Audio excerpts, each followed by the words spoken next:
කතාවට ආවතින් ඔයා අද මාගෙම කරගන්නද රහසක් කියලා හා කිව්වොත් ඔයා මට මාවෙනම් නුඹේ අග රජිනිය සදහට මං දෙවරක් නොහිතා සැරෙන් සැරේ කෝලෙන් බල බලා ඇසේ අස්සෙන් බොරුවට එපා වගේ හිඳින්න එපා රවන්න එපා ටිකෙන් ටිකේ ආලෙන් පුරවලා හිතේ හිස්තැන් නුඹ මට හිතක් වටින කෙනා නිසා හා චුට්ටක් කතාවට ආවොතින් ඔයා අද මාගෙම කරගන්නද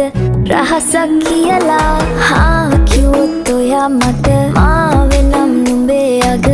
රජිනිය සදහට මං